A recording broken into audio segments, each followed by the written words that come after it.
Alors, est-ce que vous avez remarqué comment le monde est bouleversé? Non? Oui. C'est fou. De pire en pire, hein? Incroyable. Mais, joie pour le monde, le Christ est né. C'est le titre de mon message. Je ne sais pas si le reste va aller avec, on va voir. Là. Mais en tout cas, le Seigneur a prévu quelque chose depuis longtemps. Mais lorsque les temps ont été accomplis, Dieu a envoyé son Fils, né d'une femme. Point. Il y a un restant dans le verset, mais né d'une femme. L'apôtre Paul nous dit dans l'Épître aux Galates, il nous affirme deux choses. Dieu a envoyé son Fils et qu'il est né d'une femme. Quoi de plus naturel que de naître d'une femme, hein? C'est naturel. Mais la naissance de Jésus de Nazareth a entraîné au travers des siècles beaucoup d'opinions, de discussions contradictoires, d'opinions contradictoires. Mais comment savoir ce qui est vrai? Où chercher la vérité des faits? Qui est son père? Qui est sa mère? Conçu par le Saint-Esprit, vraiment? Pourquoi un Messie? On va essayer de répondre aux questions. Alors, ce que nous verrons ce matin, aujourd'hui, c'est des prophéties concernant sa première venue, ses deux origines, ses deux généalogies, sa conception miraculeuse et puis la raison de sa venue. On aurait pour des heures, mais on va raccourcir le temps. Alors, mais avant, je vais prendre une gorgée d'eau. Jésus est-il né le 25 décembre? On a eu une question la semaine dernière. On va essayer de répondre un peu. On ne prendra pas trop de temps là-dessus. Alors, bien avant l'émergence du christianisme, les peuples païens, romains et grecs, entre autres, célébraient le solstice d'hiver. C'est difficile à prononcer. Au moment où les jours commencent à rallonger après la nuit la plus longue de l'année, le 21 décembre. Avez-vous remarqué hier? Hier, c'était le solstice d'hiver, apparemment. On venait de passer la nuit la plus longue. Il a fait 15 heures et quelque chose de nuit, et puis 8 heures de quelque chose de clarté. Et puis le solstice d'hiver, apparemment, est arrivé à 10h21 hier matin. J'ai lu ça sur le... Mais il y a autre chose de très, très, très intéressant. Mais c'est les célébrations du solstice d'hiver célébraient ou symbolisaient le retour de la lumière et de la renaissance de la nature. J'ai appris hier que le solstice d'hiver, le solstice peut se voir. Le solstice d'hiver peut se voir. Aujourd'hui même, à midi, vous allez sortir dehors, vous allez regarder votre ombre, puis apparemment, le solstice d'hiver, c'est le moment où, dans l'année, votre ombre est la plus longue. Puis le solstice d'été, c'est là où c'est plus court. J'ai appris ça hier. C'est intéressant, on l'essayera tantôt. Eh bien, c'est au 4e siècle que l'Église de Rome décide que le jour de solstice d'hiver serait la date idéale pour célébrer la naissance de Jésus, le Fils de Dieu. C'est pour cela que la naissance de Jésus de Nazareth est fixée au 25 décembre. Mais il n'est pas né vraiment le 25 décembre. Il est né en hiver, ça on sait. Et puis on va voir quelque chose d'intéressant aussi. En associant le Christ au soleil, tel un sauveur désigné comme un soleil levant, retrouvant ici la notion d'Ésaïe qui dit « Le peuple qui marchait dans les ténèbres a vu se lever une grande lumière » en Ésaïe 9, 1 et 2, et puis Matthieu, s'il reprend Matthieu. Mais ça, c'est un bel exemple de trouver un verset qui va appuyer un concept. Mais est-ce que Jésus est réellement la lumière du monde? Oui. Déjà,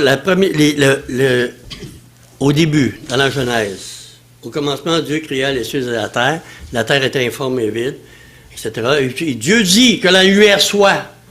Mais entre la lumière soit et Dieu dit, mais il y a le Saint-Esprit qui mouvait sur comme couver la terre parce que c'était informe et vide. Mais la lumière est entrée dans le monde. L'évangile de Jean nous dit, Christ est la lumière du monde. Il est venu. Alors, si on rassemble tout ça ensemble, ça a du sens un petit peu. Le mot Noël vient du latin natalis, qui signifie naissance, ou natalis dies, le jour de naissance, pour désigner la naissance de Christ. Par contre, les premiers chrétiens n'avaient pas même l'idée de célébrer la naissance de leur Sauveur. Pour eux, comme pour la résurrection, pour eux comme pour nous, c'est la résurrection de Jésus-Christ qui importait le plus. Pour eux, ils vivaient, ils ont réalisé, ils ont vécu, ils ont vu la résurrection, alors ils se sont convertis au Seigneur, et puis c'est ça qui est devenu le summum pour l'adoration. On le voit ce matin, on le sait, on reconnaît que Jésus-Christ est mort pour nos péchés et qu'il est ressuscité. Alors, c'était la célébration c'était la résurrection. La victoire de sa vie sur la mort et la confirmation de notre justification. L'apôtre Paul dit, « Je vous enseignais avant tout, comme je l'avais aussi reçu, que Christ est mort pour nos péchés, selon les Écritures, qu'il a été enseveli et qu'il est ressuscité le 3e jour, selon les Écritures. »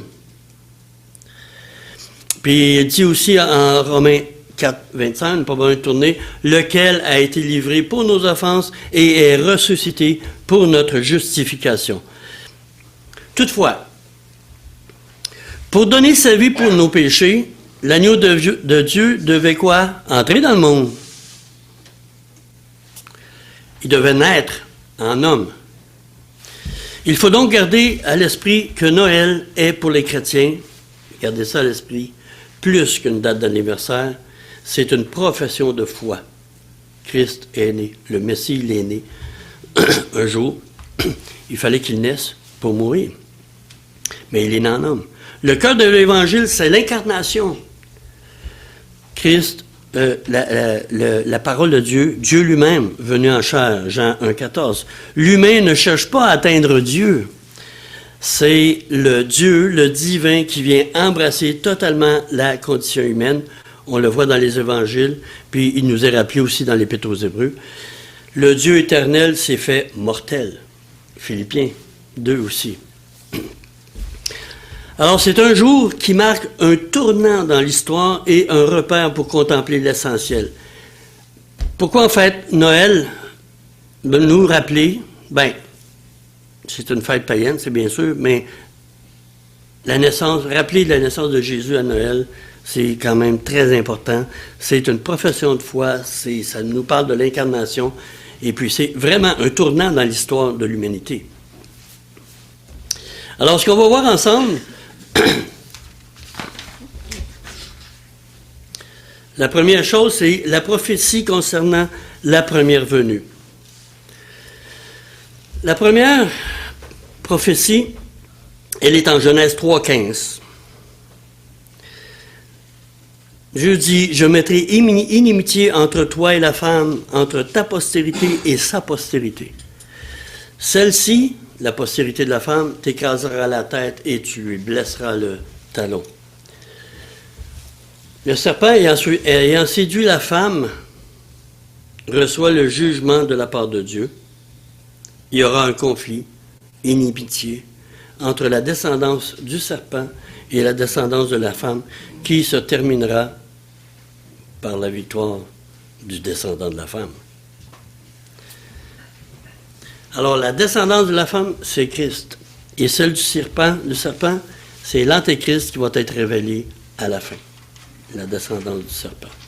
On retrouve, on ne lira pas, mais on retrouve dans Apocalypse 12, 1 à 9. Vous lirez chez vous. Et Apocalypse 19, 11 à 20. C'est la première prophétie. Mais cette première prophétie-là ne peut être comprise pour le commun des mortels comme nous, sans la révélation progressive de Dieu, si Dieu ne révèle pas, au fil des siècles, des millénaires, qu'est-ce qu'il voulait dire? Alors nous, on pourrait dire, on aurait pu penser, ou c'est avec juste ce verset-là, l'interprétation est faussée. Alors, nous pourrions croire que, à première vue, que d'Ève naîtra le Messie. Mais la descendance de la femme viendra plus tard. La femme, Ève, l'a comprise dans le sens que d'elle naîtra celui qui détruira le serpent. Ça va être un Dieu homme. Elle a compris ça comme ça. Pour elle, Caïn, c'était celui-là. Mais le texte hébreu emploie littéralement l'expression « j'ai enfanté un homme », chapitre 4, verset 1, lorsque Adam connut Ève. Il y a une relation sexuelle avec elle et un homme est venu. Alors, elle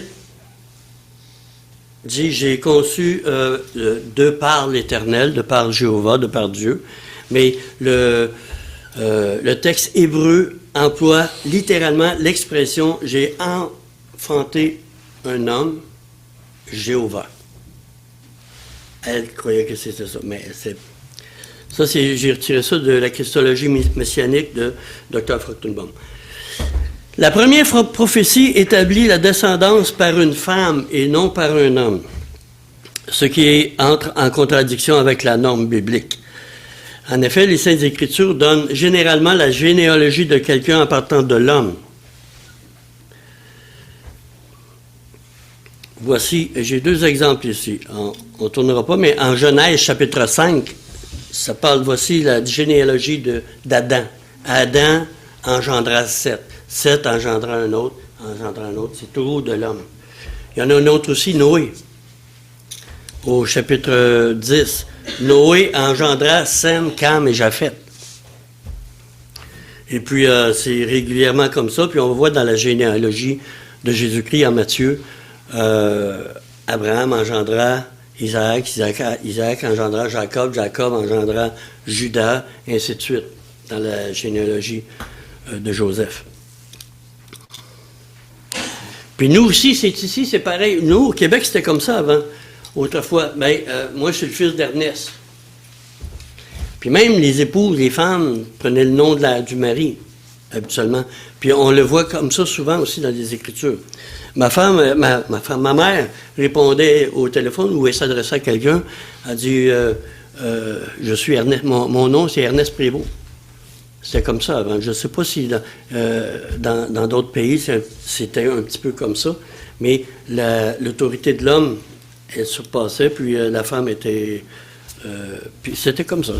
On a été élevé comme ça. Moi, mon nom c'est Jean-Charles Prévost. C'est pas Jean-Charles Mercier Prévost, etc.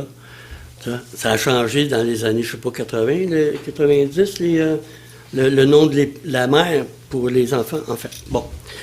Alors, Moïse nous donne ici à réfléchir sur ce qui est annoncé à propos du Messie à venir. Et il nous donne un indice de sa particularité. Donc, c'était inhabituel de donner à un homme comme ancêtre la mère au lieu du père. Mais, Ésaïe 55, versets 8 et 9, nous dit « Car mes pensées ne sont pas vos pensées, et mes voix ne sont... et vos voix ne sont pas mes voix, dit l'Éternel. Autant les cieux sont éloignés au-dessus de la terre, autant mes voix sont élevées au-dessus de vos voix, et mes pensées au-dessus de vos pensées. Car mes pensées ne sont pas vos pensées, et vos voix ne sont pas mes voix, dit l'Éternel. Autant les cieux sont élevés au-dessus de la terre. » Je le répète, il est écrit deux fois. Au-dessus de la terre, autant mes voix sont élevées au-dessus de vos voix et mes pensées au-dessus de vos pensées. Donc,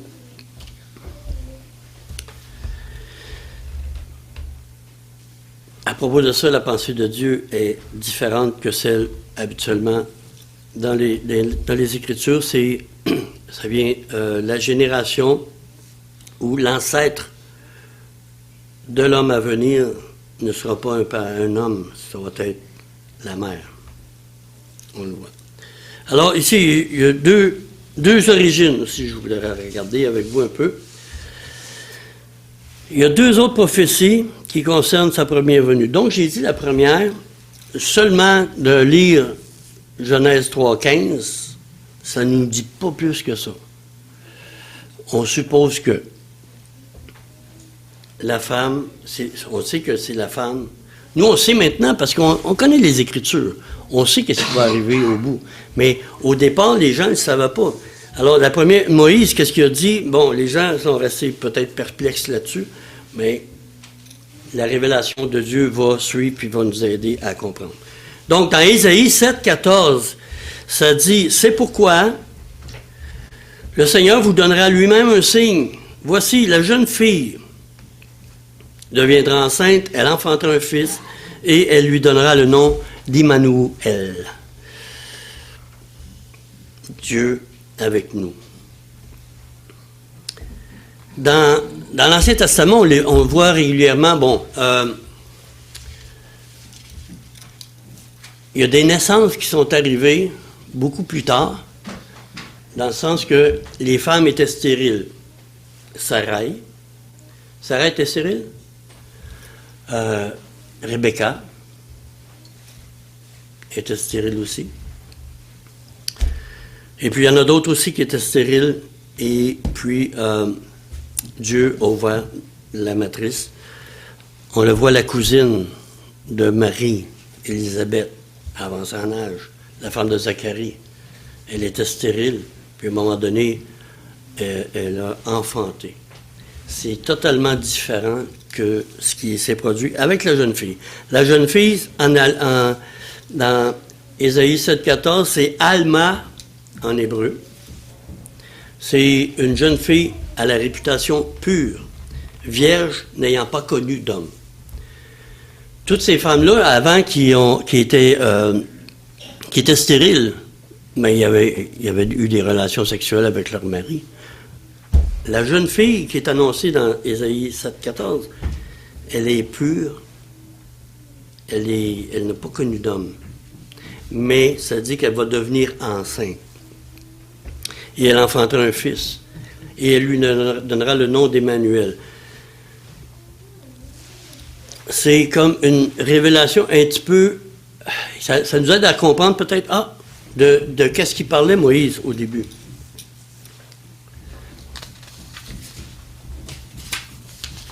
Alors donc, c'est Ésaïe 7,14, c'est l'origine humaine du Messie, par la jeune fille vierge. Il y a l'origine divine aussi. L'origine divine, Liliane l'a eu ce matin. « Et toi, Bethléem, Ephrata, petite d'entre les milliers de Juda, de toi sortira pour moi celui qui dominera sur Israël, dont l'origine remonte aux temps anciens, au jour de l'éternité. » Michée 5.1. J'aime beaucoup aussi, moi, le détail de Bethléem, maison de pain. Puis, c'est que ça rappelle quoi? Quand Jésus leur a dit, voici le vrai pain descendu du ciel, en parlant de lui-même aux scribes et aux pharisiens, dans Jean 6. Celui qui me mange ne mourra pas. C'est le véritable pain, descendu du ciel, Bethléem. Et il dit aussi, il est en train de nous dire que l'origine de celui qui va sortir de Bethléem, Bethléem, c'est la ville de David. Puis, c'est vrai que Marie, elle ne vient pas de Bethléem, sauf que l'ancêtre de Joseph, le roi David, puis l'ancêtre aussi de Marie, était le roi David. Il fallait qu'ils aillent s'inscrire dans la ville de leur père, David, le roi David. Maintenant, il y a deux généalogies aussi. Les deux généalogies, on les retrouve dans Matthieu, bien sûr.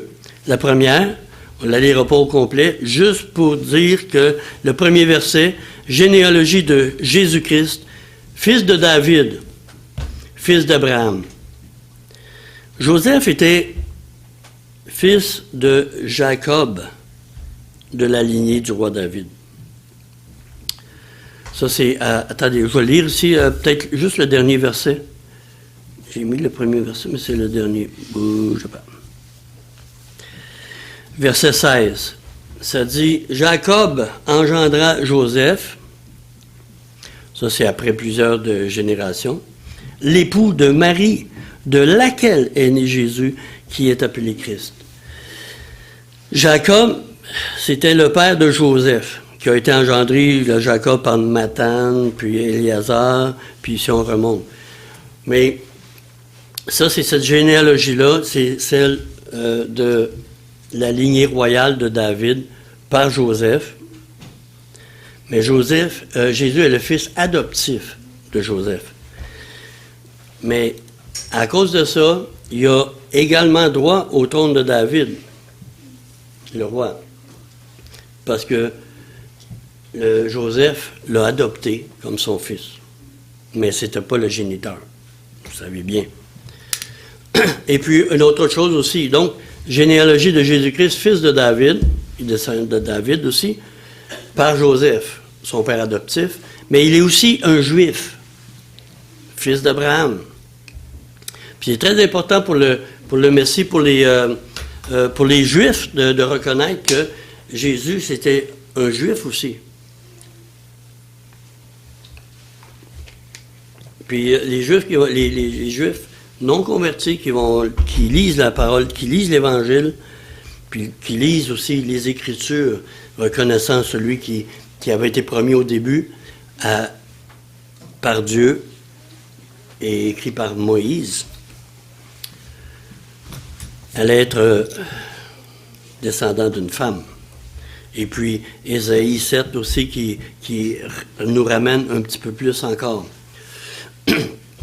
Dans Luc, chapitre 3, il y a la deuxième généalogie. On va lire ici, Luc 3. Juste un petit coup, là. OK, verset 23. Jésus avait environ 30 ans lorsqu'il commença son ministère. Il était, comme on le pensait, les gens le pensaient, fils de Joseph, fils d'Élie, fils de Mathat, fils de Lévi, fils de Melchi, etc., etc., etc. Ici, c'est la généalogie de Marie.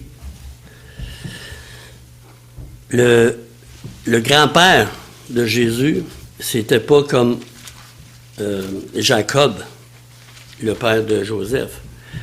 C'est Élie, H-E-L-I. Dans l'original, il n'y a pas d'article. Alors, il parle, ça dit d'Élie simplement. De Joseph, d'Élie, de fils de Mathat, etc. Puis ça descend jusqu'à la descendance, jusqu'au début. Verset 38, ça dit fils d'Enoch, fils de Seth, fils d'Adam, fils de Dieu.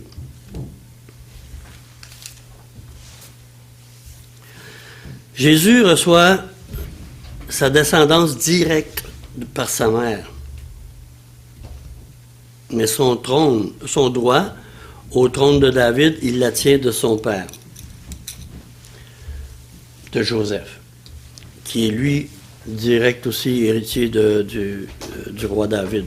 Donc, alors Jésus reçoit sa descendance directe par la mère, mais le droit de David, le droit au trône de David, il la tient par son père adoptif, donc d'une manière légale. Mais c'est pour cette raison-là. Pourquoi il y avait deux généalogies? Pour ces deux raisons-là. Une de Joseph, pour hériter vraiment le droit d'être roi, descendant de David. Puis, ça dit, quelque part, je ne l'ai plus le verset. On va le lire tantôt, oui, c'est vrai.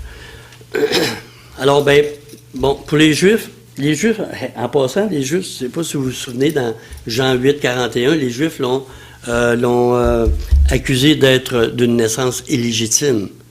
Hein? Quand eux, ils ont dit, nous sommes fils d'Abraham, mais nous ne sommes pas illégitimes.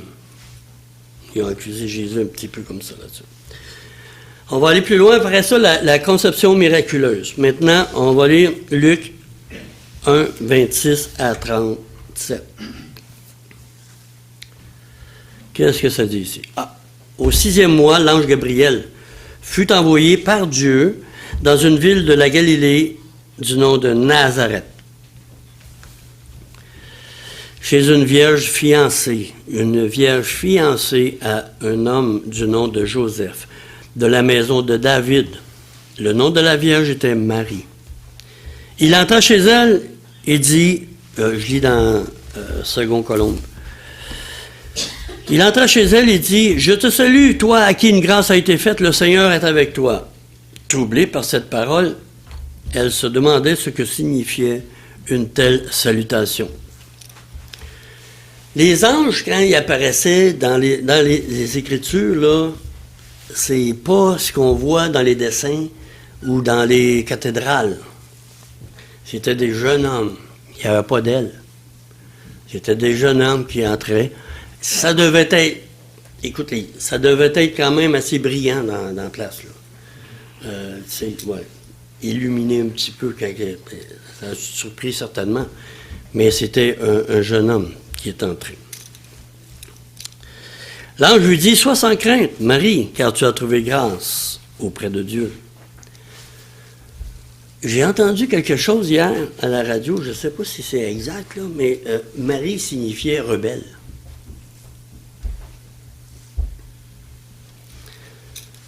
Un peu comme nous. Le Seigneur est venu nous visiter, il est venu la visiter elle, puis lui, une grâce t'a été faite. Puis elle parle un petit peu plus loin, elle parle de Dieu, son Sauveur. Elle a été en passant déifiée au 16e siècle, seulement. Mais c'est pas elle, c'est pas d'elle, c'est des hommes. Mais c'était une femme normale, naturelle, comme vous et moi, comme les femmes. Et puis, par contre, la différence, c'était elle qui devait être la jeune femme vierge, la jeune femme pure, qui n'a pas connu d'homme. C'est ce que ça dit, puis on va le voir un petit peu plus loin. Alors on revient. « Voici, tu deviendras enceinte, et tu enfanteras un fils, et tu l'appelleras du nom de Jésus. Il sera grand, et il sera appelé fils du Très-Haut, et le Seigneur Dieu lui donnera le trône de David, son père. » C'est intéressant. « Il régnera sur la maison de Jacob éternellement, et son règne n'aura pas de fin. » C'est contraste avec un peu la dernière fois que j'ai donné l'enseignement, sur un autre sujet, là, sur le blasphème contre le Saint-Esprit, c'est le peuple d'Israël qui ont rejeté d'une manière nationale le Messie. Puis là, il dit ici, avant que ces choses-là se produisent, avant sa naissance, il sera grand, il sera appelé fils du Très-Haut. Et le Seigneur Dieu lui donnera le trône de David son père. Il régnera éternellement sur la maison de Jacob, et son règne n'aura pas de fin. Marie dit à l'ange, mais comment cela se produira-t-il, puisque je ne connais pas d'homme? Là, attends un peu. Qu'est-ce qu'on entend par connaître ou pas connaître? Elle est fiancée à un homme. Elle le connaît. Elle sait c'est qui. Mais elle ne l'a pas connu encore. Le sens de connaître, c'est d'avoir des relations sexuelles avec quelqu'un. Zacharie, quand il a eu la vision là, dans le temple, il est en train de servir, puis l'ange est apparu, l'ange Gabriel encore, il lui est apparu, puis il a dit, écoute, regarde, ta femme va être enceinte. Hein? Comment je reconnais ça? Puis tout ça? Ben, tu vas être muet d'ici là. Fait que finalement, quand il a fini son service, il est allé chez eux. Puis ça dit qu'il connut sa femme. Il a eu une relation sexuelle avec. Et elle a enfanté Jean-Baptiste. Plusieurs mois plus tard, normalement. Elle dit, « Comment cela se produira-t-il, puisque je ne connais pas d'homme? » L'ange lui répondit, « Le Saint-Esprit viendra sur toi, et la puissance du Très-Haut te couvrira de son ombre. C'est pourquoi le saint enfant qui naîtra sera appelé Fils de Dieu. Et ensuite, il dit, voici, Élisabeth, ta parente, a conçu elle aussi un fils dans sa vieillesse. Et celle qui était appelée stérile, et en est à son 6e mois, car rien n'était possible à Dieu. Marie dit, voici la servante du Seigneur, qu'il me soit fait selon ta parole. C'est intéressant quand on voit tous ces jours-là. Tranquillement, regardez bien. Alors, l'ange vient, apparaît à Marie, puis il lui annonce qu'est-ce que Dieu va faire. Alors, nous y arrivons. Les 2 premières prophéties vont se réaliser. Celle qui a été donnée à la femme, sa semence, sa descendance, celui qui va sortir d'elle va écraser la tête du serpent, mais lui va lui blesser le talon, et elle va venir. Là, en Ésaïe 7, 14, un petit peu plus clair. Ah, c'est une jeune fille vierge, une jeune fille qui n'a pas connu d'homme. Et puis, elle va l'appeler, comment? Du nom d'Emmanuel. Elle deviendra enceinte, elle enfantera un fils, et tu lui donneras le nom d'Emmanuel, Dieu avec nous. Alors, au fur et à mesure de la révélation de Dieu, ça commence à être plus clair encore. Alors, les prophéties se réalisent. La jeune fille vierge, n'ayant pas connu d'homme, va enfanter le Christ de Dieu. Elle va enfanter Jéhovah, Dieu homme. Celui qui va écraser la tête du serpent. Son nom, c'est Emmanuel, Dieu avec nous. On va voir on va dans Matthieu, juste voir qu'est-ce que l'ange, le même ange, qu'est-ce qu'il va dire à Joseph. Alors, verset 18 dans Matthieu 1. Voici comment arriva la naissance de Jésus-Christ. Marie, sa mère, était fiancée à Joseph. Avant leur union, elle se trouva enceinte par l'action du Saint-Esprit. Joseph, son époux, qui était un homme de bien et qui ne voulait pas la diffamer, se proposa de rompre secrètement avec elle. Comme il y pensait, voici un ange du Seigneur lui apparut en songe. Il dit, Joseph, fils de David, ne crains pas de prendre avec toi Marie, ta femme, car l'enfant qu'elle a conçu vient du Saint-Esprit. Elle enfantera un fils, et tu lui donneras le nom de Jésus, car c'est lui qui sauvera son peuple de ses péchés. Tout cela arriva afin que s'accomplisse ce que le Seigneur avait déclaré par le prophète. Voici la Vierge sera enceinte. Elle enfantera un fils et on lui donnera le nom d'Emmanuel, ce qui s'est traduit Dieu avec nous. À son réveil, Joseph fit ce que l'ange du Seigneur lui avait ordonné. Il prit la femme chez lui, mais il ne la connut pas jusqu'à ce qu'elle eût enfanté un fils, auquel il donna le nom de Jésus. Jésus signifie sauveur. Il ne la connut pas jusqu'à ce qu'elle lui enfanté un fils, auquel il donna le nom de Jésus. Alors, les 2 premières prophéties vont s'accomplir dans la personne par Marie. Par Marie, la jeune femme vierge qui va accoucher de son fils premier-né. C'est une autre chose. Alors, le Dieu homme a deux généalogies. Il a 2, comme on dit tantôt,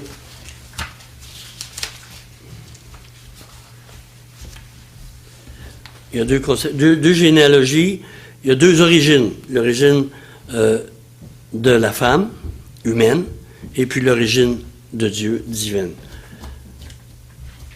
Elle va l'appeler Emmanuel, Dieu avec nous. Alors maintenant, pour la raison pour sa venue, pourquoi il est venu à Saint-Jésus? Bien, comme ça dit dans la première prophétie, pour écraser la tête du serpent. Dans Genèse 3,15. Il est venu aussi, Jean nous rappelle dans la première épître, chapitre 3, verset 8, afin de détruire les œuvres du diable. Puis, maintenant, il est allé jusqu'à la croix, le Seigneur Jésus. Là, c'est là que le serpent l'a mordu le pied. Est-ce que Jésus a détruit complètement le diable à la croix? Non. J'ai dit tantôt que dans l'Apocalypse, à la fin, la descendante du serpent, c'est l'Antéchrist qui va être révélé à la fin, mais qui va être détruit par le Seigneur. Romains chapitre 16, verset 20, ça dit, Paul dit aux croyants là-bas, là, à Rome, le Seigneur va bientôt écraser ou le serpent. Au plus clair, je vais le lire aussi ici. Chapitre 16.